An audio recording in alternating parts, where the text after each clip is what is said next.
E aí, tudo bem? Hoje vamos falar sobre as fases que o estudo passa, que um fármaco, um novo dispositivo deve passar para que esse produto, através dessas fases, consiga chegar tranquilamente no mercado. Vamos lá.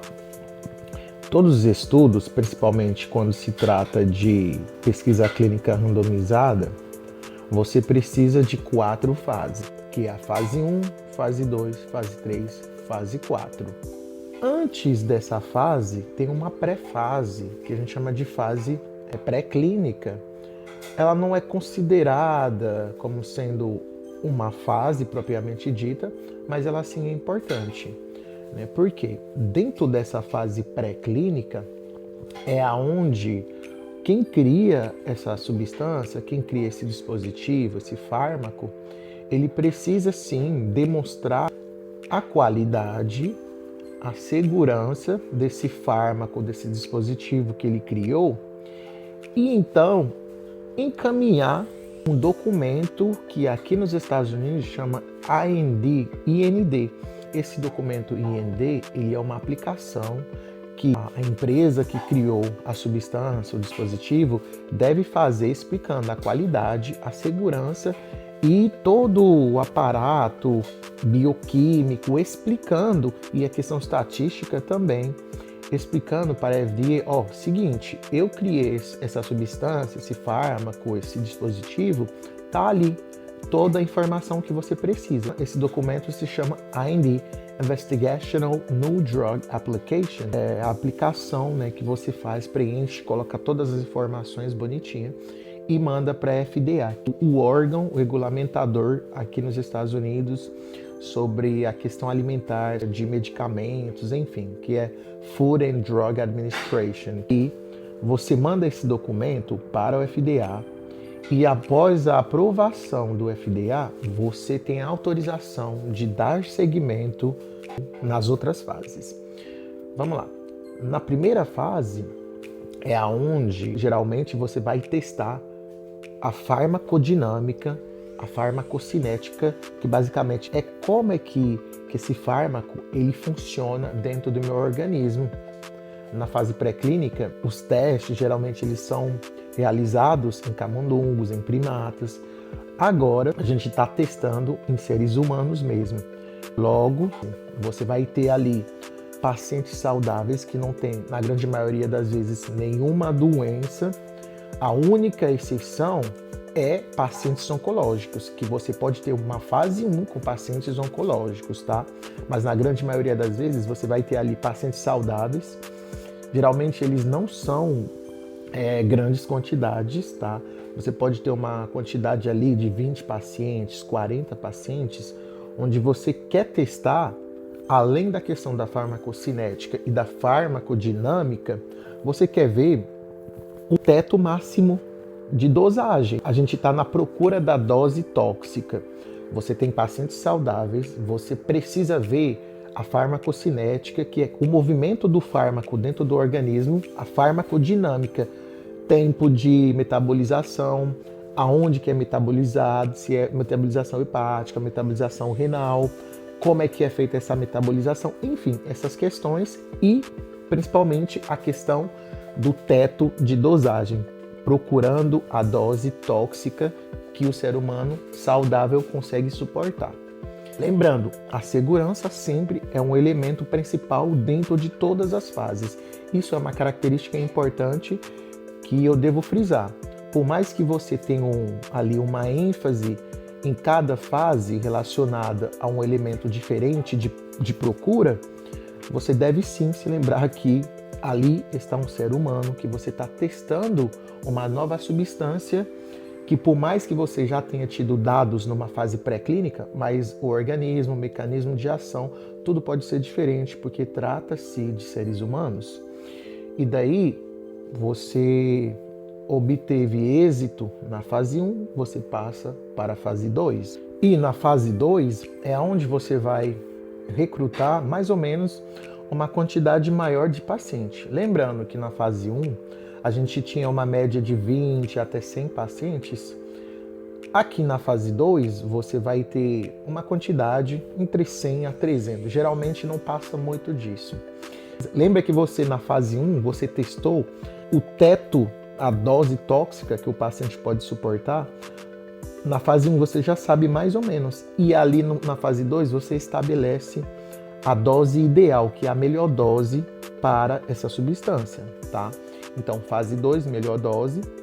Você vai ver ali a eficácia, você vai testar se esse medicamento, se esse fármaco, se de fato ele funciona.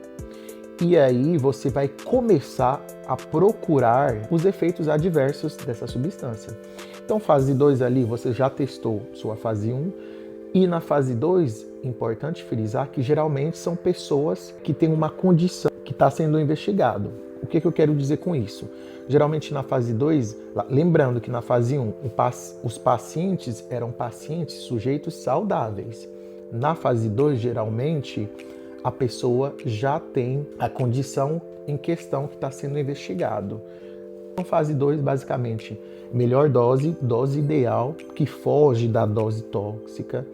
Eu vejo ao mesmo tempo a eficácia primária, que não é a eficácia, né, que eu quero ver, mas é a eficácia primária. Se de fato esse fármaco está sendo ideal, esse fármaco está sendo efetivo para a condição que eu estou investigando, e eu começo a ver se tem alguns efeitos adversos relacionados a esse fármaco.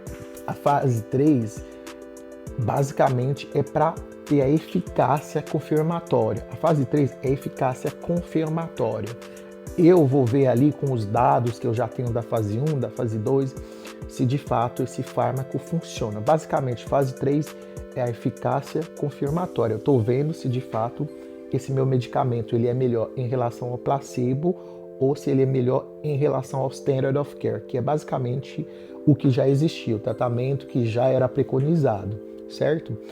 E a quantidade de pessoas, geralmente são quantidades maiores de pessoas, porque ali eu preciso ter um poder estatístico, que a gente chama statistical power. Eu preciso ver, eu preciso ter uma quantidade melhor, de pessoas. Geralmente é um estudo que vai de uns 1.000 a uns 3, 4 mil pacientes.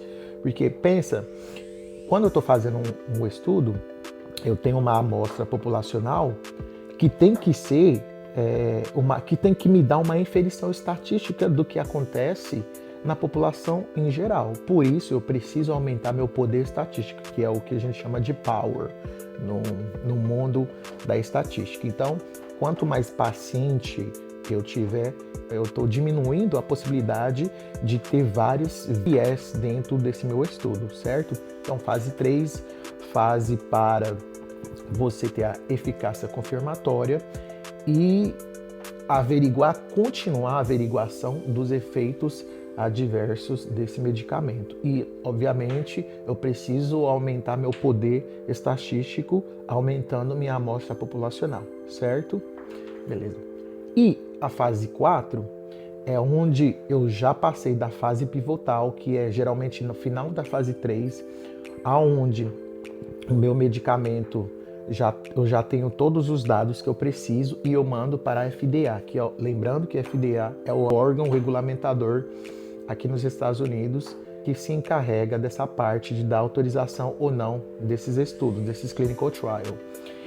E após comprovação que está tudo ok, segurança, a questão farmacocinética, farmacodinâmica, está tudo tranquilo para o ser humano e que, de fato, esse medicamento tem uma eficácia comprovada, aí sim você tem a autorização do FDA para lançar o seu produto no mercado. E aí começa a fase 4. A fase 4, basicamente, que é a fase pós-comercialização. O seu fármaco, ele já está no mercado, está consumindo. Ali são milhares e milhares de pessoas consumindo esse fármaco.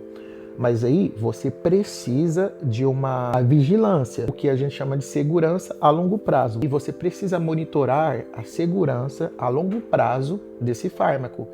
Várias e várias histórias que nós já sabemos que aconteceram. A grande história da talidomida, que foi um fármaco que foi comercializado e depois teve que ser retirado do mercado por causa do seu efeito teratogênico, basicamente que causa danos nos fetos. Então, não é porque o fármaco ele já passou pela fase 4, fase de pós-comercialização, que ele vai ser para sempre, vai existir para sempre no mercado. Mesmo depois da fase 4, existe uma possibilidade de ser retirado do mercado caso venha acontecer vários efeitos adversos que não estavam preconizados anteriormente. Então, por causa disso, pode ser sim que o fármaco seja retirado do mercado em decorrente desses efeitos adversos. A fase 4 é e sim continua sendo uma fase de suma importância dentro de qualquer clinical trial.